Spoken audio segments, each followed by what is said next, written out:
hablando de lo de la recolección de los datos y del instrumento entonces que íbamos a desarrollar.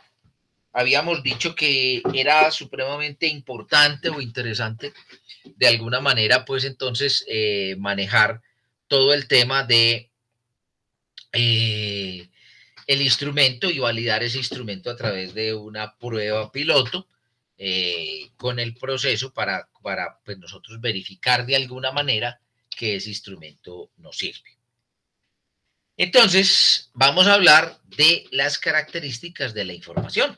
Entonces, dentro del tema de la información, vamos a tener o vamos a manejar algunos elementos que de alguna manera esa información debe cumplir como con estas características para que nosotros tengamos o podamos decir que estamos frente a un trabajo que tiene una relevancia o que tiene una importancia fundamental o que tiene una validez desde el punto de vista estadístico. Entonces, ¿cuáles son esas características de la información? Lo primero debe ser que la información es exacta, es decir, que esa información es un fiel reflejo del evento informado y del sistema de medición que nosotros empleamos. Es decir, que hay exactitud en la información que yo estoy plasmando, ¿no es cierto? Es bastante importante. Segundo, que sea oportuna, es decir, que debe estar acompañando los acontecimientos y que debe ser transmitida de acuerdo con la urgencia o con la necesidad, que si es una información que es diaria, pues será diaria, por ejemplo, en el caso de mediciones ambientales de contaminantes, posiblemente necesitemos una información de tipo diaria, o si es semanal, o si es mensual, o si es anual, por ejemplo, como en los casos de los indicadores epidemiológicos. Si vamos a utilizar el tema de la prevalencia, entonces, pues posiblemente vamos a tener la necesidad de información de años anteriores, lo cual nos va a dar, pues, de alguna manera, una información de una tendencia o de un comportamiento de una enfermedad. Entonces, toda esa información va a generar medidas que van a ser importantes para tomar decisiones.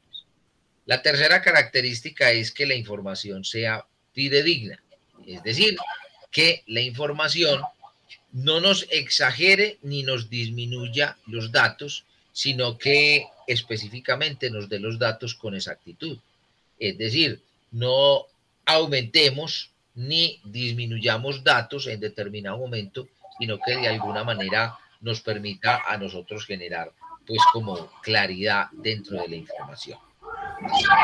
Que sea completo, ¿sí? Es decir, que me incluya todos los datos, que sea específicamente o que nos muestre, llamémoslo así, que incluya todos los datos y todas las variables. Es importante que nosotros entremos a plantear o a manifestar que esos datos y esas variables sean o que sean totalmente completos, que sea objetiva, o sea, que esté basada en criterios, llamémoslo así, reales, que esté basada en criterios que sean de fácil interpretación y que nos o sean fidedignos con respecto a las circunstancias de tiempo y de espacio de alguna manera. Que igualmente la información sea válida, es decir, que sea suministrada de manera consistente y con criterios absolutamente uniformes, y finalmente que sea comparable. Es decir, que permita de alguna manera confrontar con otras circunstancias presentes, pasadas o futuras y con otros datos similares, locales, regionales e incluso internacionales, y que de alguna manera siempre lo que nosotros estemos presentando pueda ser comparado o pueda ser desarrollado de alguna manera igual. ¿Qué otro elemento tenemos frente a todo este proceso? Pues básicamente el procesamiento de la información. Es decir, nosotros necesitamos entonces las fuentes fuentes de información, básicamente, ¿de dónde provienen?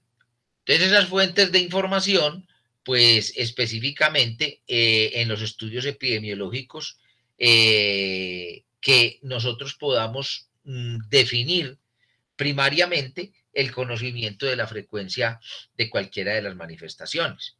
Entonces, encontrar cuántos fueron los enfermos, cuántos fueron de pronto los muertos, si se produjeron inválidos, si hay secuelas y otros tipos de información. Otras frecuencias se expresan mediante medidas de resumen o indicadores de frecuencias relativas, como las proporciones, las razones, las tasas. Y de alguna manera, esta metodología o las tasas, pues son el mejor instrumento para hacer comparaciones de tipo epidemiológico.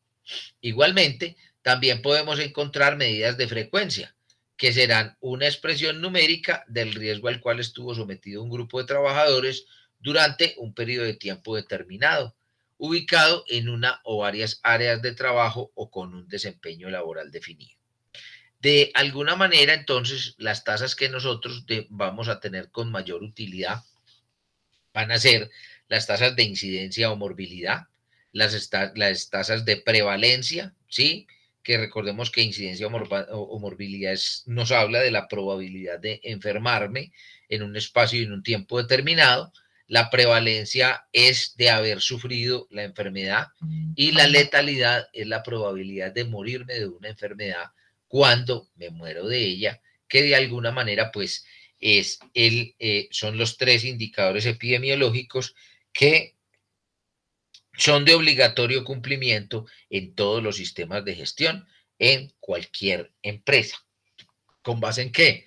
En el accidente, con base en la enfermedad común, la enfermedad de origen laboral. ¿Listo? Muy bien.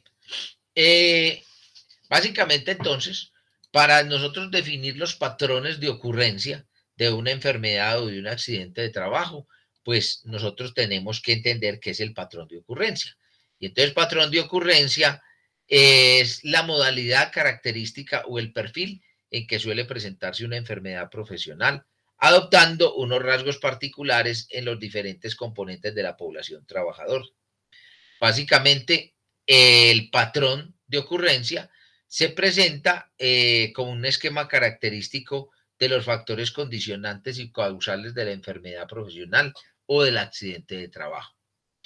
Identificar esos patrones de ocurrencia, pues es una parte fundamental de todo el trabajo epidemiológico, ya que al poder entender el patrón de ocurrencia de una enfermedad, entonces nosotros nos vamos a permitir generar una información que nos permite saber por qué los trabajadores se enferman y por qué otros trabajadores no se enferman.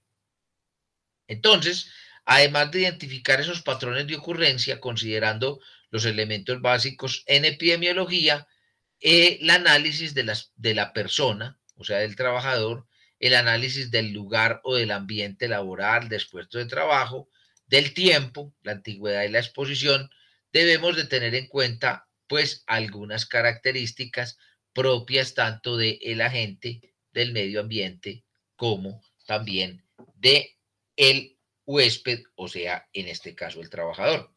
Entonces, ¿cuáles son las variables de la persona que nosotros debemos de llegar a identificar en determinado momento en un trabajo epidemiológico? El género, ¿no es cierto? Si son hombres o son mujeres. La edad, que nos va a significar qué grupo etario es el que mayor influencia tiene. La antigüedad, o sea, cuánto tiempo o cuánto influye el tiempo en la presentación de la enfermedad. La raza, cuando tenemos más de una raza, pues entre nuestra población lo más frecuente es la raza blanca o la raza negra, ¿no es cierto? Pero igual en algunas actividades podrán encontrar, por ejemplo, raza amarilla, ¿no es cierto? O hindúes, etcétera, etcétera, que pues cada vez con todo esto de la globalización tenemos mayor cantidad, perdón, de personas de diferentes razas mezcladas o metidas en ese proceso, la actividad que ellos desarrollan, si de pronto tienen más de una actividad, las condiciones fisiopatológicas que pueden tener esas personas, los hábitos, son todos elementos como hábitos como consumo de cigarrillo, consumo de licor, el tipo de alimentación, si practica deportes o si tiene hobbies, etcétera, etcétera, que van a ser elementos todos importantes de la persona que nos van a permitir desarrollar o pensar esas variables o esos aspectos que debemos de considerar con respecto a, a la persona. El segundo, las variables del ambiente o del lugar, ¿no es cierto? Entonces, ¿dónde reside? ¿De dónde proviene? En dónde frecuentemente se encuentra y cuáles características ambientales en cuanto al tema de las variables del lugar. Entonces, si proviene del sector rural o del urbano, quiénes o cuáles personas trabajan en la misma empresa o desarrollan el mismo tipo de actividad, quiénes hacen lo mismo, quiénes viven en zonas similares, si son diferentes las características del lugar de trabajo entre una y otros tipos de trabajadores, o si difieren, por ejemplo, de las características de vivienda. Otro elemento es el tiempo, ¿no es cierto? Y con respecto a la variable tiempo en estudio, ¿cuál es la tendencia, por decir algo, de la enfermedad? ¿Cómo fluctúa? ¿Cuánto duran los signos y los síntomas? Por ejemplo, ¿cuánto tiempo o cuánto dura el tiempo de la exposición? ¿Cuánto tiempo hay emisión? ¿Cómo se deposita el elemento? ¿Qué tanta toxicidad se presenta en el tiempo? Y entonces, pues analizar con esos aspectos que se consideran cuáles son las tasas más altas de morbimortalidad. Entonces, en personas que se expusieron más recientemente, aumenta o disminuye el tema de la tendencia o la exposición. Si la exposición es por periodos largos o por periodos cortos, si hay una exposición a mayor o menor cantidad de emisiones, en el caso pues de los agentes químicos, por ejemplo, o de los polvos. Si hay exposiciones prolongadas, o sea, por encima de los tiempos laborales, o sea, mayores a 8 horas, si las exposiciones se presentan a una o más tipos de sustancias tóxicas, todos esos son preguntas que nosotros debemos de alguna manera de contestarnos cuando nosotros estamos trabajando con el tema de ese ámbito laboral. Y las variables de pronto del agente, que de alguna manera también se convierten en variables muy importantes. Perdón, variables como por ejemplo la virulencia del mismo agente, la emisión, o sea, qué tanta cantidad del agente, cómo se deposita ese agente y en dónde, cuáles son las características de toxicidad de ese agente, etcétera, etcétera. Es decir, esos son aspectos a considerar. ¿Para qué? Para evaluar esas tasas más altas de morbilidad o de mortalidad. Entonces, ¿quién está expuesto a mayor cantidad de emisiones? ¿Cuáles son las sustancias más tóxicas? ¿Cuáles son las exposiciones prolongadas y a qué concentraciones se presentan? ¿Cuál es la sustancia más tóxica a la que se expuso de pronto en el caso de diferentes tipos de exposiciones?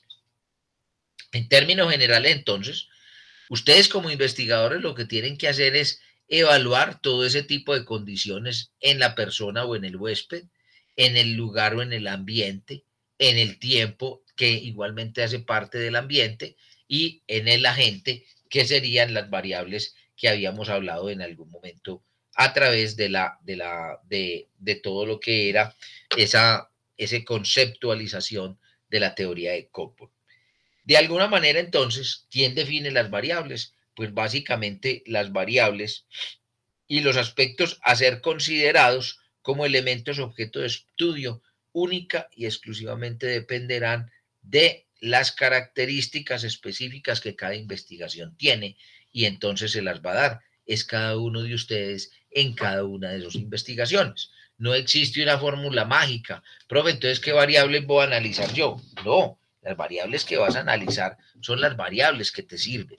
Las variables que vas a analizar son los que de alguna manera tienen importancia en tu investigación. porque eso no está definido en ningún libro, porque eso no está definido en ningún lugar en específico. Es usted como investigador el que finalmente hace de alguna manera la definición de las variables. El siguiente componente entonces es la comprobación de la hipótesis. Básicamente, comprobar la hipótesis implica seleccionar el diseño, hacer el análisis epidemiológico para comprobar la veracidad parcial o total de eso que usted dijo cuando lanzó la hipótesis. Entonces, no, es que mediante un sistema de ventilación voy a disminuir la prevalencia de afecciones respiratorias en las personas expuestas al sílice. Eso básicamente lo comprobas es de alguna manera cuando ya vos tenés todo tu estudio desarrollado. Y entonces, esa comprobación de la hipótesis va a depender del objetivo o del objeto del estudio y las características de las variables. Antes de seleccionar entonces ese diseño epidemiológico, entonces debes de tener algunas precauciones. Primero, que algunas consideraciones se deben únicamente al azar. Esa consideración que se debe al azar, vamos a ver en la medida que vamos avanzando en el semestre, que de alguna manera la podemos controlar con base en qué? En un tamaño muestral más alto. Otras asociaciones pueden estar presentes artificialmente por errores en la recolección, clasificación o procesamiento de la información, que es lo que nosotros conocemos como el error sistemático, que también vamos a aprender cómo eliminarlo en la medida en que vamos avanzando, pues obviamente en el transcurso del semestre. Otras asociaciones pueden ser en un resultado casual, simplemente dependiendo de las variaciones típicas existentes en la muestra y de la población seleccionada, y otras pueden deberse simplemente a la influencia de uno o varios factores adicionales que no han sido identificados. Todas estas consideraciones, todos estos elementos, los vamos a eliminar a partir de la eliminación del error aleatorio o del error sistemático, bien sea cuando entonces conozcamos y los vamos a poder controlar a partir de lo que es todo el elemento de el análisis y de la eliminación del error. ¿Listo? Finalmente, entonces, ya cuando yo elimino todos esos errores, cuando yo eliminé todas esas condiciones, hice un análisis adecuado de todas las variables, hice todo un proceso de, llamémoslo así, de disertación de todo lo que yo tengo y eliminar, obviamente, los errores que se pueden manejar, entonces entro a elaborar las conclusiones.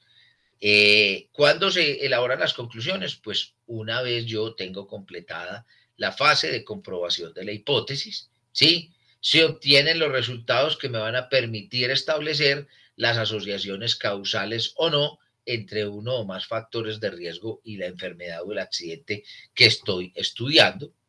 Esas conclusiones van a determinar la realización y todos esos, perdón, análisis, la realización de las principales conclusiones, y específicamente las conclusiones pueden plantear en algunos casos la posibilidad de realizar estudios adicionales con mayor profundidad, sobre todo en esos casos en los cuales la etiología de la enfermedad ha permanecido desconocida por mucho tiempo o requiere más estudios para conocer otras posibles causas. Una vez elaboradas las conclusiones, entonces entro al apartado de lo que es la aplicación de las medidas de prevención y de control. Entonces, esas medidas de prevención y control, pues básicamente yo las voy a utilizar para 7 aspectos específicos que son: 1, reducir la morbilidad y la mortalidad de la enfermedad o el accidente que estoy estudiando. 2, establecer o perfeccionar los sistemas de vigilancia epidemiológico para la prevención y control de esa enfermedad y ese accidente. 3, para evaluar los programas específicos o los servicios de salud ocupacional y ambiental que existen en la empresa.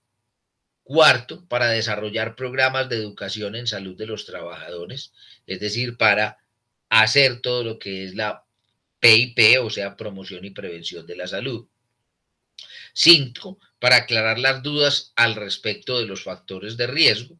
6, para evaluar si los datos epidemiológicos son congruentes con la hipótesis formulada clínica o experimentalmente.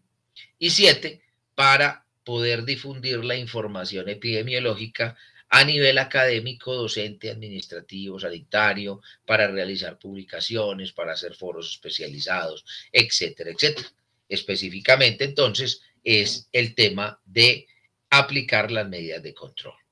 Y finalmente, yo debo de hacer lo que definimos como la evaluación de la intervención. Apliqué unas medidas de prevención y control y evalúo esas medidas de prevención y control si me sirvieron o no. ¿Cuándo hago esa evaluación? Una vez ejecutadas las medidas de prevención y de control, se requiere por el mismo proceso descrito evaluar la eficacia y la efectividad. Acordémonos que la efectividad es el logro de los objetivos y la eficacia es lograr esos objetivos con el menor costo. Mirando cómo se impactó la salud de los trabajadores y las condiciones del medio ambiente laboral. Básicamente, ese proceso de evaluación de la intervención puede generar conclusiones o recomendaciones nuevas que tienen la tendencia de mejorar los sistemas de prevención y de control y los sistemas de gestión en seguridad y salud en el trabajo. Y finalmente, se debe establecer entonces un subsistema de información de casos por medio del cual se pueda evaluar el patrón de enfermedad sobre una base continua, es decir, continuar con la vigilancia epidemiológica de esa condición que se intervino y que si fue exitosa posiblemente va a pasar a un segundo nivel, pero que amerita una continuidad en el proceso de observación. Básicamente, muchachos, esos son los pasos a seguir en un sistema de vigilancia epidemiológica. En el caso nuestro, nosotros vamos a llegar a elaborar unas conclusiones y a proponer unas medidas de prevención y control, más no vamos a tener el tiempo para realizar la aplicación de las medidas y obviamente para hacer la evaluación de esa intervención no tenemos el tiempo durante el presente semestre. Ese es el objeto, posiblemente si ustedes continúan a aplicar las medidas y evaluar su efectividad, sería el objeto de su trabajo de grado si logran desarrollar obviamente un sistema de vigilancia epidemiológico que sea lo suficientemente robusto como para manejar y convertirse en su trabajo de grado. Listo, jóvenes, esto hasta aquí es como lo que tengo para mencionar. Entonces recordemos que esa presentación específicamente debe contener, primero, el problema, ¿no es cierto?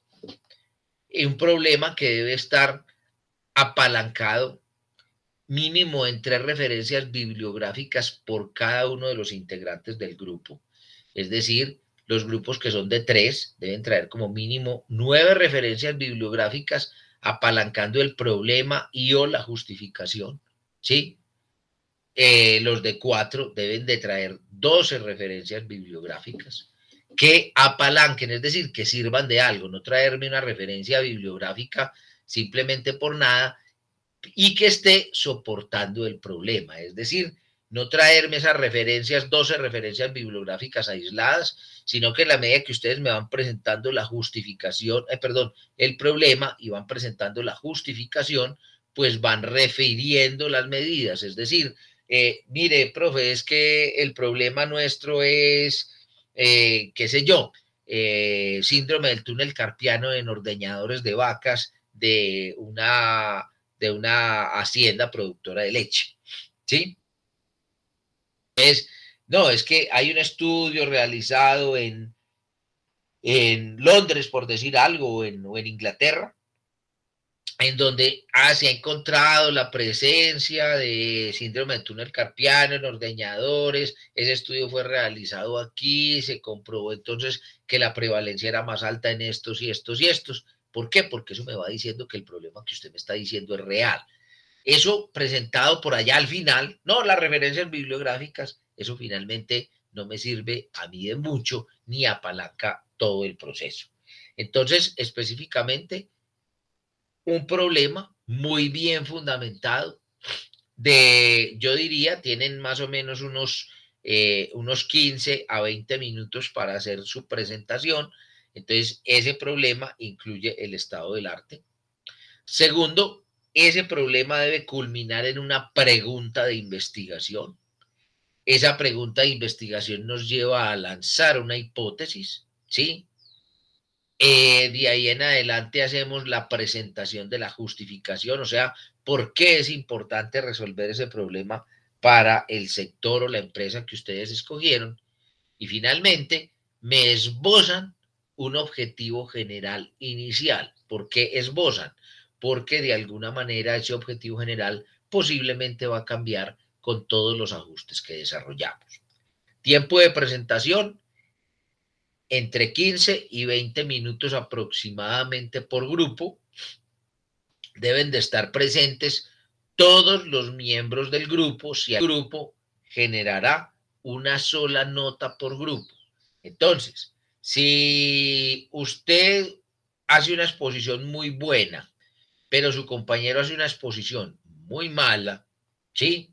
Y su otro compañero una muy regular, y usted saca 5, su compañero saca 1 y su otro compañero saca 3, 5 más 3 son 8, más 1 son 9, dividido 3. Entonces van a sacar 3 en la nota final.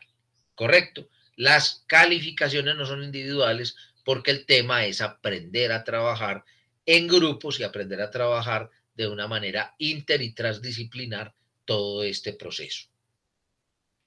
Yo les haré algunas recomendaciones hacia el final y cada uno de los ítems va a recibir una calificación diferente. ¿Cuál es la calificación final?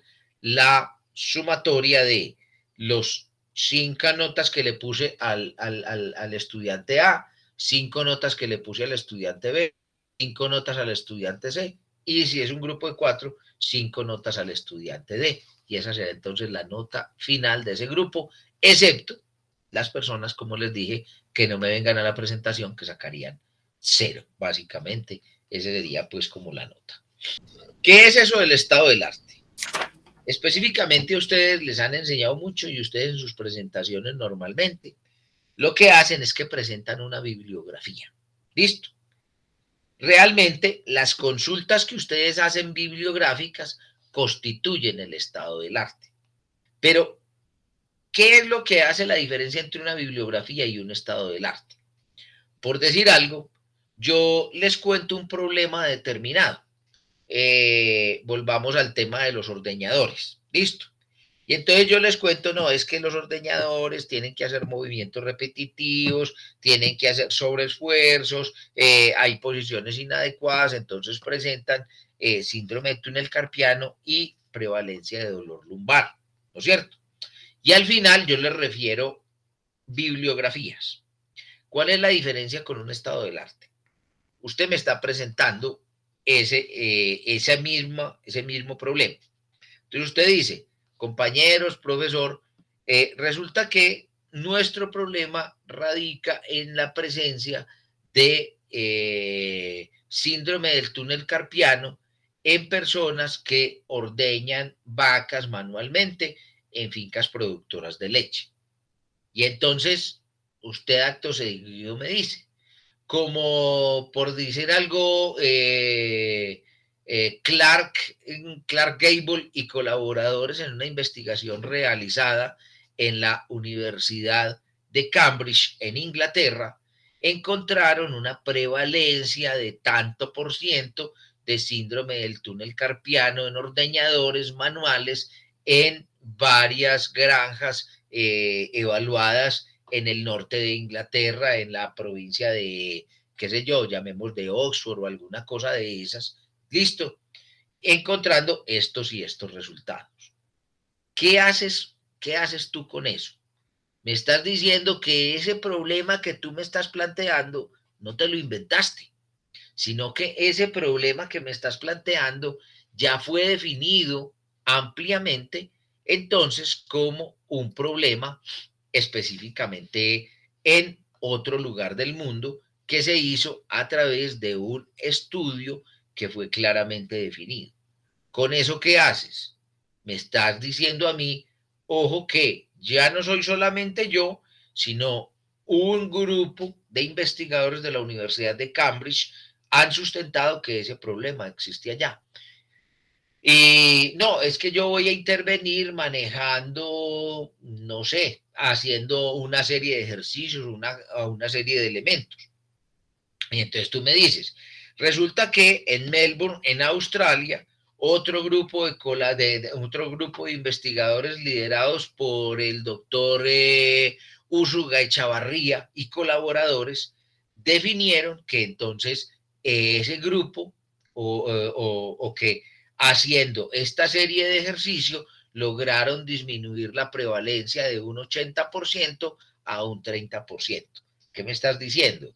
Que el investigador Usuga Echavarría Juan Manuel y colaboradores allá en Melbourne, en Australia, desarrollaron una investigación y que obtuvieron resultados exitosos. Eso es referenciar un estado del arte. Eso es, mejor dicho, en el idioma que ustedes utilizan, es taparle la boca al profesor para que no les ponga problema. ¿Cómo les voy a poner yo problema? Me voy a poner a alegar si eso ya lo hicieron otros investigadores. ¿Ya? Entonces, eso es apalancar su justificación y apalancar su problema en el estado del arte y no simplemente traerme una bibliografía. O sea, el estado del arte es más dinámico. Es una bibliografía, pero aplicada con objetivos de ser mucho más dinámica.